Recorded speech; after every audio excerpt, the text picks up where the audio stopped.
e colocar você em destaque. Pronto.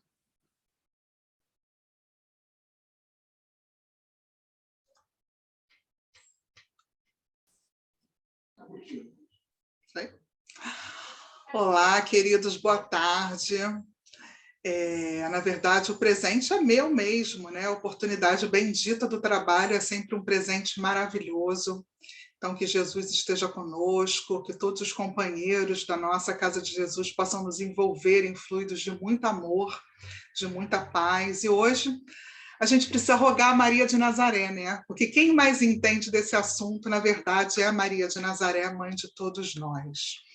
Bom, como o Renato já falou, nós vamos continuar estudando o livro Jesus no Lar, que é essa obra aqui.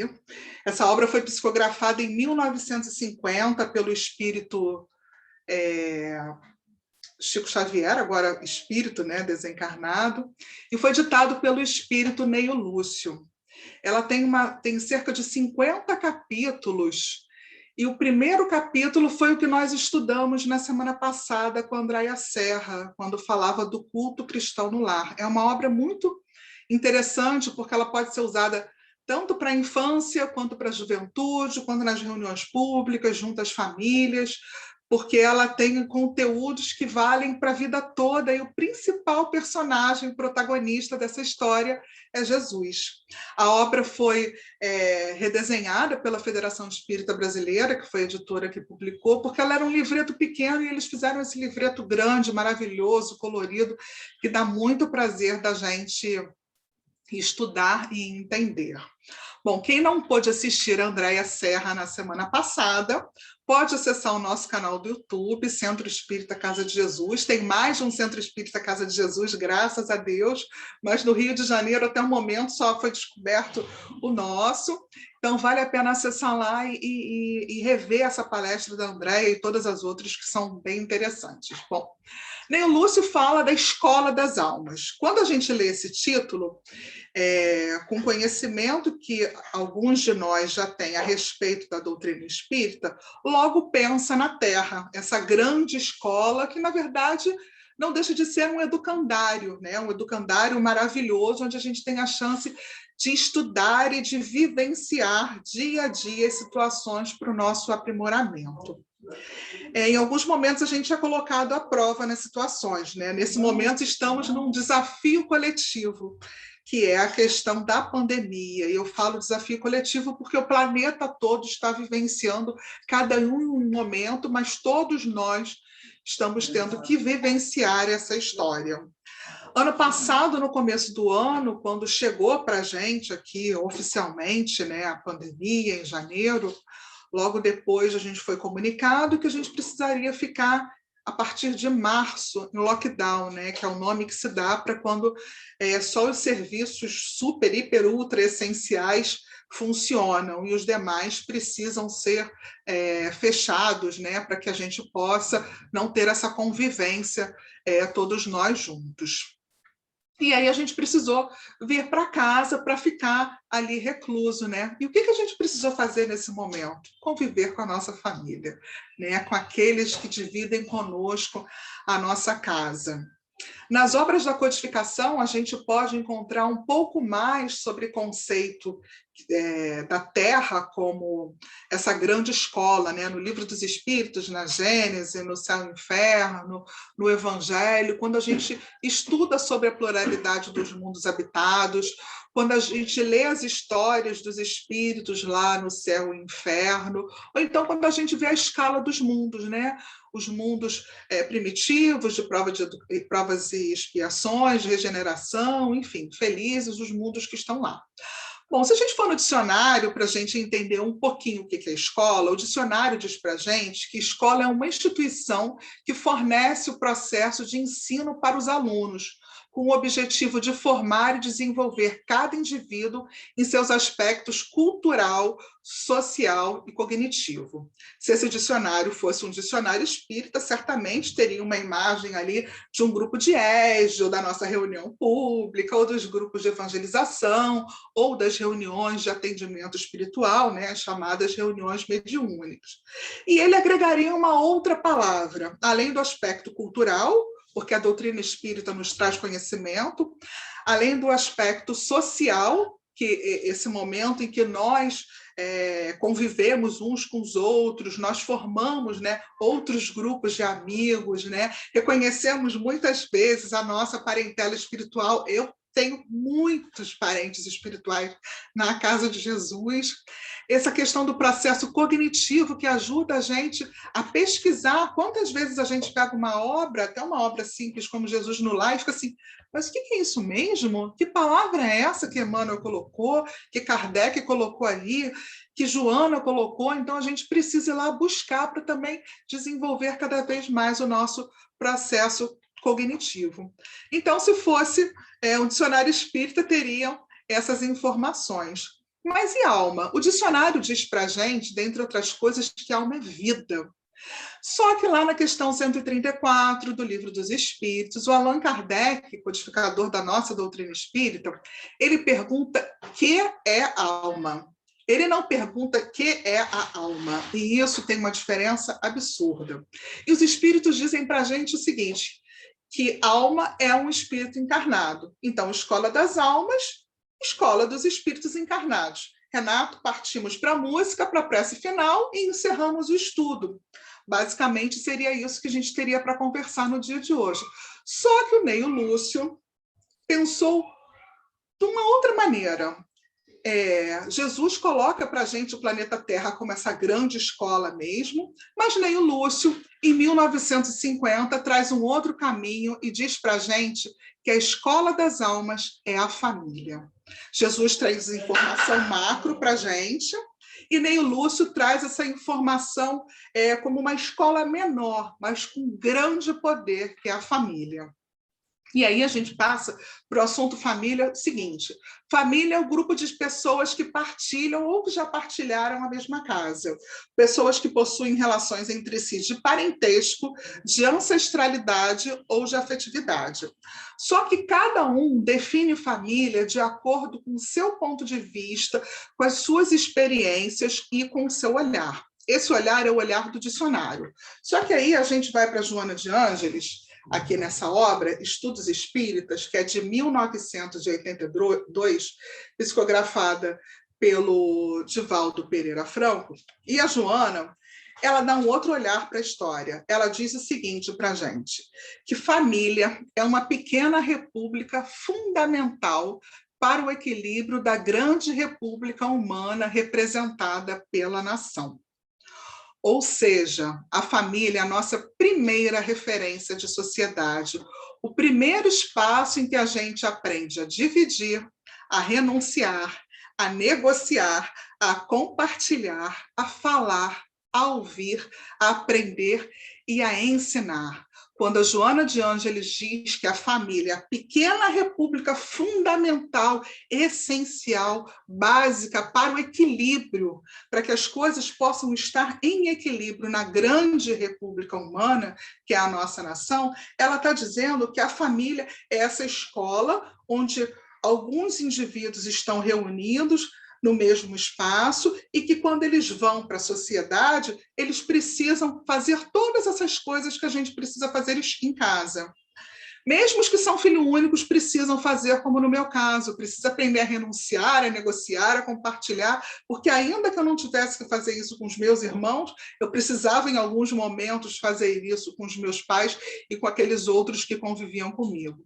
Só que a gente podia reduzir tudo isso numa única palavra, que se chama amar. A família é o espaço onde a gente aprende a amar.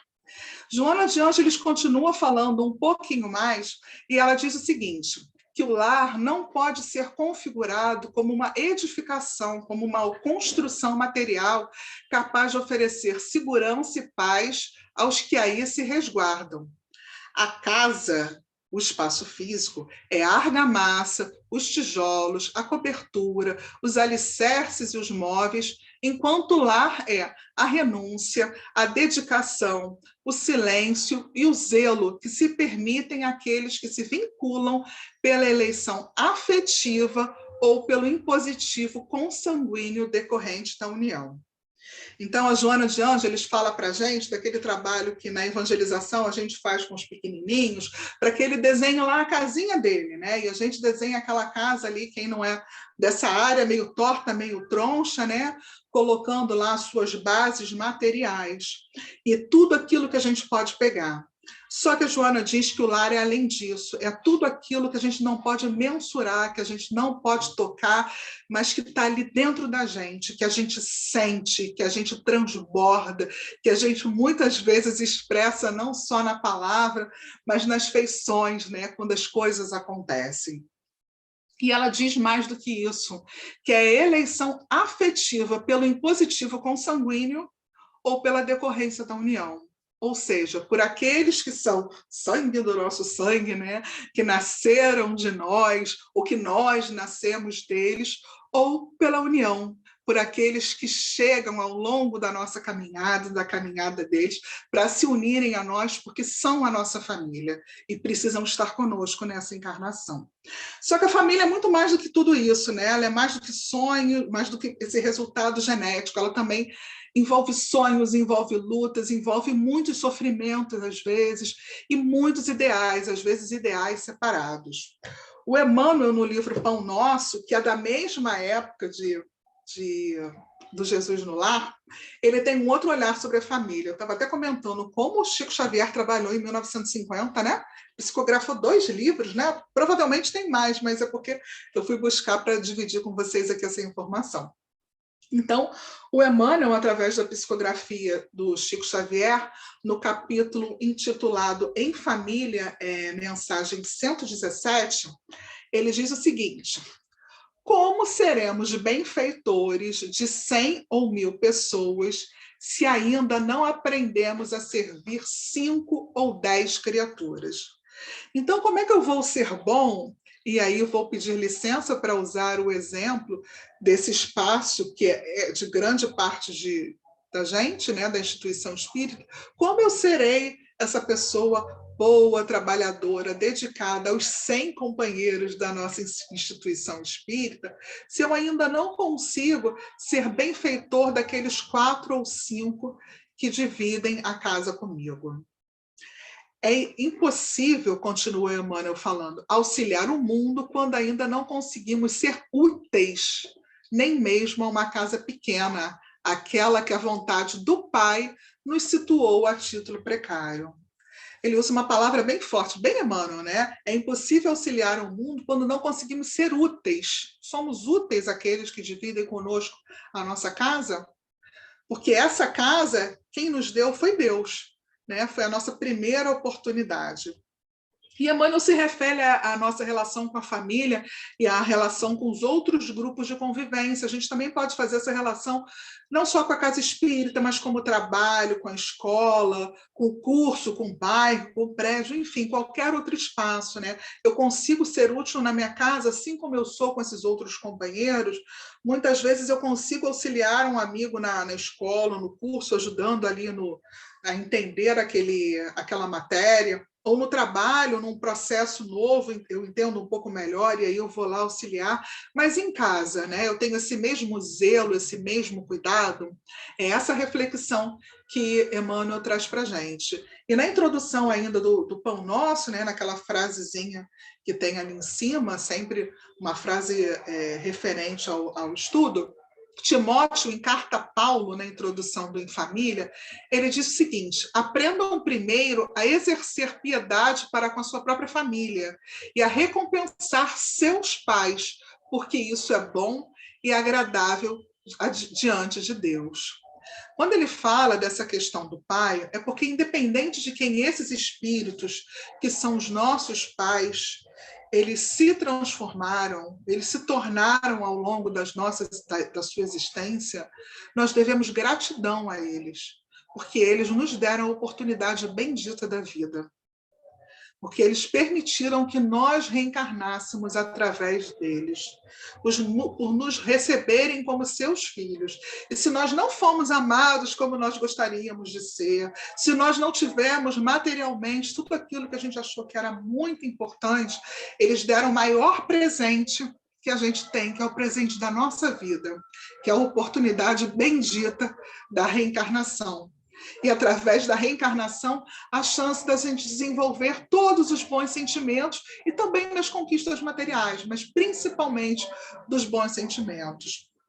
Então, a gente precisa aprender a conviver com esse pequeno grupo, para que quando eu vá para esse grupo maior, para quando eu vá para a sociedade, para quando eu vá para a instituição espírita, para o trabalho, para a escola, quando eu vá para a convivência, eu já consiga saber ouvir, saber falar, saber respeitar as diferenças, saber dividir as situações. Isso precisa ficar muito claro para a gente nas nossas vivências familiares, para quando eu vá para a sociedade, eu vá uma pessoa com melhores conceitos e vivências para compartilhar com os outros também.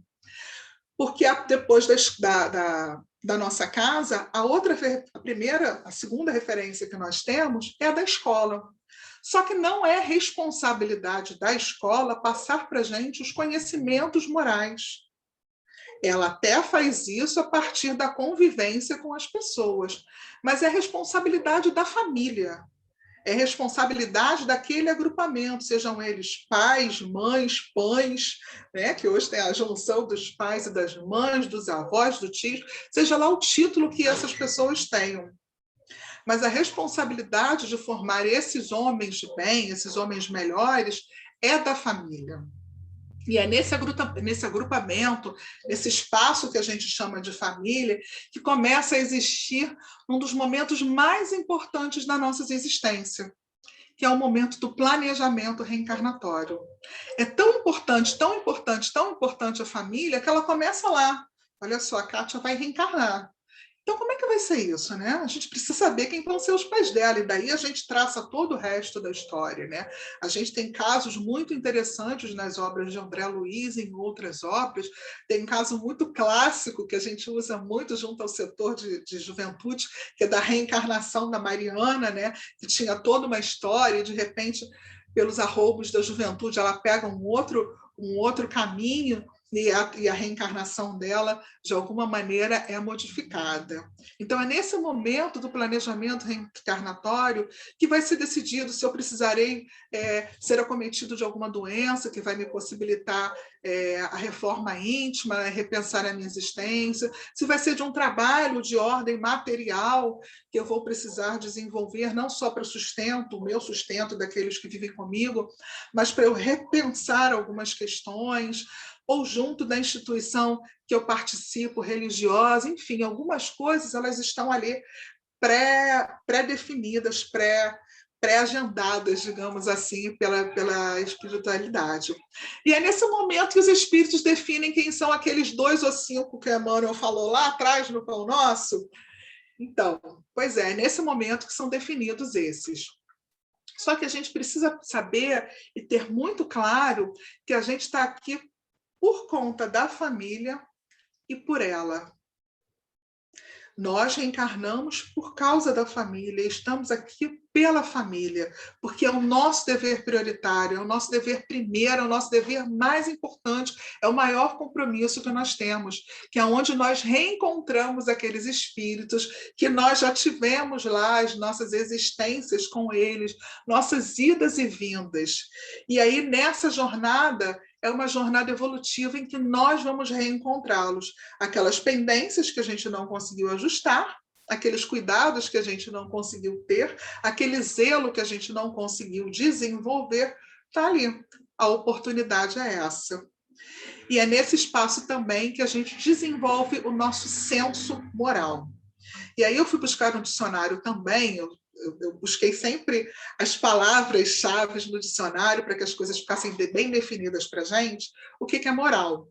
E o dicionário diz para a gente que moral é o conjunto de regras, costumes e formas de pensar de um grupo social que define o que devemos ou não devemos fazer em sociedade. Então, a moral ela vai definir essas regras e esses costumes que eu vou ter. E essa moral ela é desenvolvida onde? Na família. Eu lembro bem, quando eu era já pré-adolescente, eu tenho uma diferença de idade com as minhas primas de 10, 15 anos, e que elas já estavam naquele momento de serem mães, da minha mãe falando com elas da questão da maternidade e fazendo a relação com as plantas. A minha mãe é uma pessoa que gosta muito de plantas, né? E falando da necessidade ali de cuidar da plantinha, né?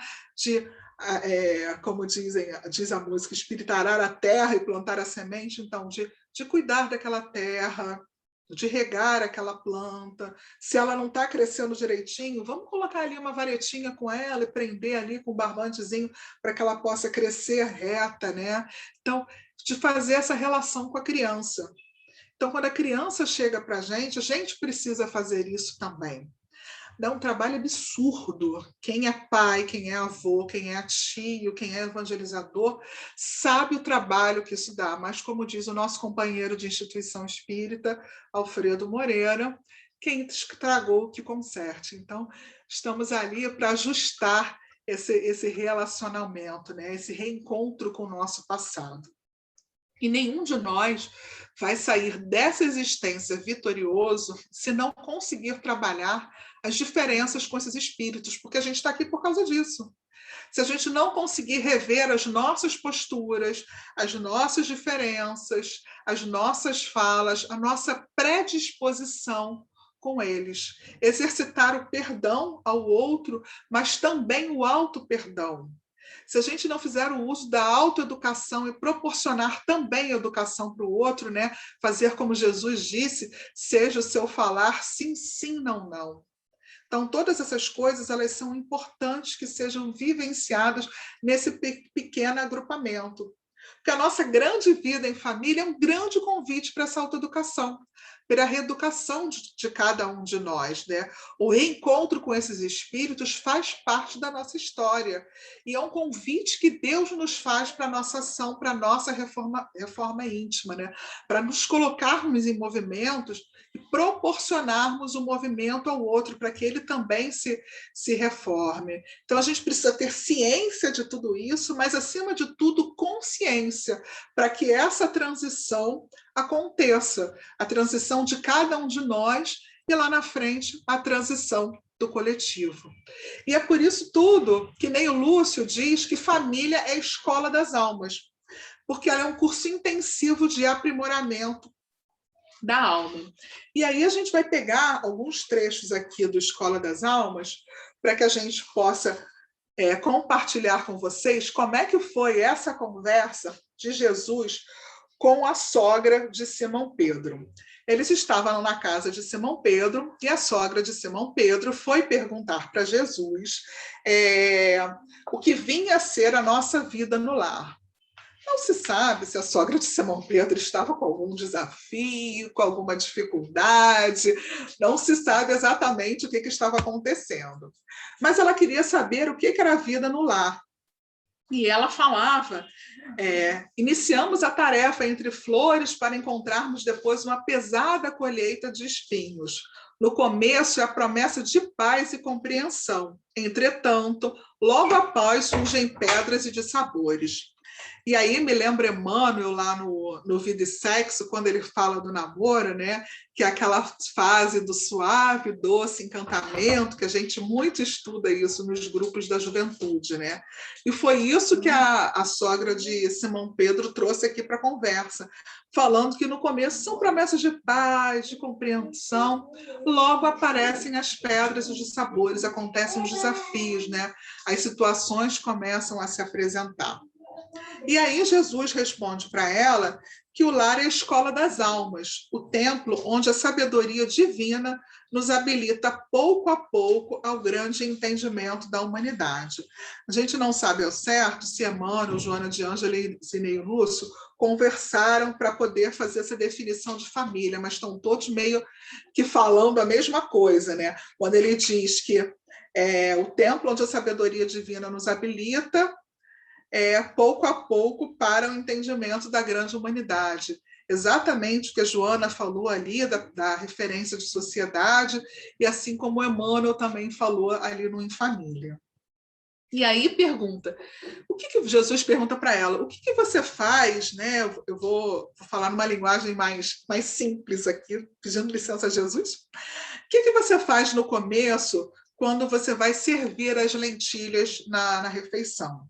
Né? E Jesus fazia essa referência com as lentilhas, porque ela era uma dona de casa, porque ela cozinhava, porque ela cuidava da sua família, né? E nós sabemos que Jesus sempre, como excelente pedagogo que é, como mestre, né? Ele sempre buscou fazer essa relação com a proximidade daquilo que a pessoa poderia entender. Então, com ela, ele faz a relação aqui da família, né? E aí ele pergunta para ela o que uma criança, a família é isso, a criança no meio do estudo aparecendo atrás da mãe aqui. O que você faz com a lentilha antes de servi-las às refeições? E aí ela responde, só um minutinho, gente, criança. Opa! O que é? Nada, mãe. É o testemunho da mãe na hora da reunião pública, sendo simpática e sorrindo, né? E aí ela responde para Jesus, Senhor, cabe-me levá-las ao fogo para que se façam suficientemente cozidas. Depois devo temperá-las, tornando-as agradáveis ao sabor. Ou seja, ela pegava aquele alimento e cozinhava para que pudesse ser servido ali.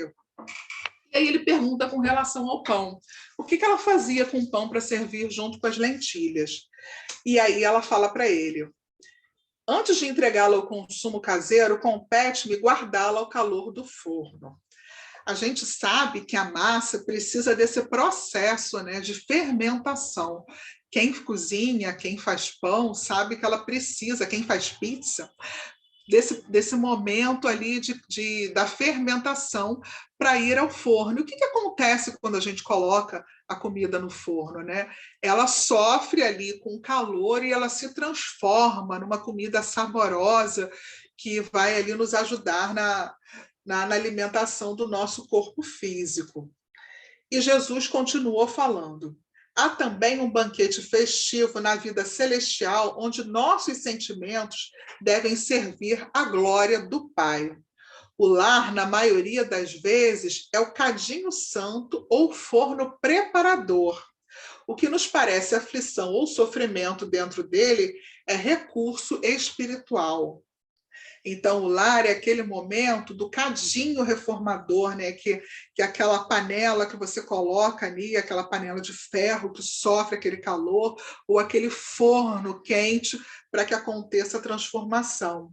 E o que parece aflição ou sofrimento é recurso espiritual. Então, todas as dores da alma que nós temos em família, todos os nossos desafios que nós temos em família, Jesus explica aqui no capítulo 2 de Jesus no Lar, que é uma oportunidade de crescimento, é uma oportunidade de desenvolvimento, é uma daquelas ferramentas que nos são disponibilizadas para a nossa transformação. E ele continua falando, o coração acordado para a vontade do Senhor retira as mais luminosas bênçãos de suas lutas renovadoras, porque somente aí, de encontro uns com os outros, examinando aspirações e tendências que não são nossas, observando defeitos alheios e suportando-os, aprendemos a desfazer as próprias imperfeições. Então, Jesus conversa aqui com a sogra de Simão Pedro, falando da necessidade de aproveitar esse momento. Ele chama de luta renovadora. E ele continua falando que esse momento é um encontro que nós temos de um com o outro. E esse encontro ele serve de fato para a nossa renovação. E da necessidade aqui de suportar as imperfeições.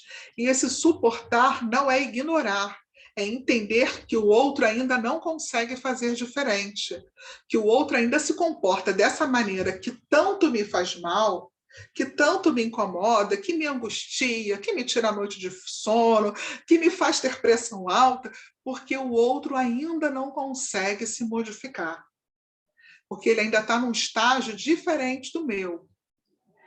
E aí ele continua, nunca notou a rapidez da existência de um homem? A vida carnal é idêntica à flor da erva.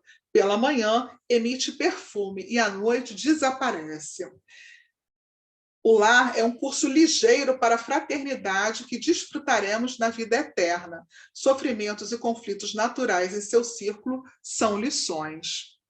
Quando a gente compara a família ou a terra a uma grande escola, a escola é aquele momento em que a gente chega, né? A gente se integra ali um pouquinho, conversa um pouquinho, começa o segundo momento, que é aquele momento dos conteúdos, do aprendizado, né? Independente da faixa etária, desde os pequenos até lá nos mestrados e doutorados da vida, chega um momento de aprendizado. Tem um momento ali do recreio, né? Do lanche, do intervalo, seja lá o nome que for, que é o momento em que a gente não só vai cuidar do corpo, né? Às vezes alimentar, beber água, ir ao banheiro, mas é um momento que a gente tem um respiro também. É o momento que a gente consegue ir organizando todos aqueles conteúdos. Por isso que as aulas não são ininterruptas, né? De 7 ao meio-dia, de 1 às 5, de 6 às 10 da noite, enfim.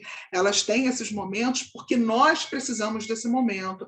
E esse momento na Terra que nós temos é o momento da noite, do descanso do corpo físico. Então, quando os companheiros falam assim para você, mas você tem a noite para estudar. Não, meu amigo. A noite é o momento do descanso do meu corpo. É claro que eu não preciso de dormir de 6 da noite às 6 da manhã, mas eu preciso dormir o suficiente para me recuperar do dia que eu tive, e para, nesse momento, junto aos amigos espirituais, também me sentir abastecido das energias necessárias para o dia seguinte que virá. Então, a sogra escuta tudo aquilo, super atenciosa, porque a sogra de São Pedro não era boba nem nada, sabia que estava falando com Jesus, então estava ali super atenta ao que ele estava falando, e fala para ele, Senhor, há criaturas, porém, que lutam e sofrem, no entanto, jamais aprendem. Foi por isso que eu falei no começo que eu achava que ela estava passando por algum problema, porque ela estava ali bem inquieta com essa situação. E aí Jesus volta para a situação das lentilhas com ela e fala assim, que faço das lentilhas endurecidas que não cedem à ação do fogo? Jesus, sem dúvida, atiro-os ao monturo, né, ao lixo, né, porque feririam a boca de quem iria comê-las. E Jesus fala para ela, ocorre o mesmo com a alma rebelde às sugestões edificantes do lar. A luta comum mantém a fervura benéfica. Todavia, quando chega a morte, a grande selecionadora do alimento espiritual para os celeiros de nosso Pai, os corações que não cederam ao calor santificante, mantendo-se na mesma dureza dentro do qual foram conduzidos ao forno bendito da carne, serão lançados fora, a fim de permanecerem por tempo indeterminado na condição de adubo entre os detritos da natureza. Então, assim como a história que eu falei lá no início da Mariana, é que nada se perde, nada nem ninguém se perde nessa existência. Todos nós temos o nosso momento e a nossa oportunidade de convivência uns com os outros. Nós temos lá na obra de André Luiz, no livro Nosso Lar, que também foi para o cinema numa adaptação, a história da mãe do André Luiz, que estava num nível espiritual acima do dele, e por isso ele não podia ter esse convívio constante com ela, porque eles estavam em estágios diferentes. Nós temos também a história lá do Segismundo, também, numa das obras de André Luiz, do Missionários da Luz, que ele também estava num estágio diferente da mãe. Mas ele não Jesus não permite que nenhum de nós se perca. Então, que nós possamos fazer o que há de melhor, o que há de... estabeleça esse compromisso com o outro e assuma esse compromisso. É o momento da gente manter com esse que é diferente da gente, ou que a gente tem mais dificuldades, ou que tem mais dificuldades com a gente. Às vezes a gente nem vê que tem dificuldade com o outro, mas o outro vê que tem dificuldade com a gente. É o momento de manter a resiliência. Né? Resiliência é a capacidade de você ir ali no seu limite e retornar para a situação. É claro que a gente retorna transformado, mas é manter essa resiliência, manter a esperança de que no tempo certo, no momento certo, o outro vai se modificar. Lembrar também que o trabalho em família ele proporciona a nossa redenção, porque, como eu disse lá atrás, a gente está aqui por ela e por causa dela. Estamos aqui, reencarnamos porque essa família nos permitiu, e estamos aqui porque precisamos dessa convivência, tenham esses laços consanguíneos ou não. Eu te digo com muita tranquilidade, pedindo licença para dar um testemunho, de que laço consanguíneo não faz a menor diferença quando ele não existe. A relação é exatamente a mesma. Não é a criança que você cria, não é a criança que te deram, não, é o seu filho, porque a sua responsabilidade não é diferente de que se ela tivesse saído de dentro de você. Pode ter certeza disso. E ninguém tem uma encarnação vitoriosa se não regar com muito amor, com muito carinho e com muita evangelização cristã esse espírito. Então, que essa escola das almas que todos nós estamos matriculados, querendo ou não, gostando ou não, ela é a nossa primeira oportunidade de redenção. Então, queria agradecer esse dia, essa oportunidade de estar aqui dividindo com vocês esse assunto que faz parte de todos nós, num dia que é tão importante para mim também.